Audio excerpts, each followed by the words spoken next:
The Mesh Conversion tool now includes an option to mirror meshes. So here we have a mesh which includes the edges.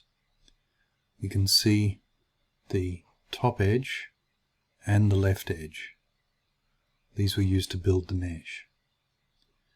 We select everything, and with the option Mirror Mesh selected, we run the Mesh Conversion tool, and following the prompts we select the bottom of the mesh and the top, which is the mirror plane, which mirrors the mesh and the edges.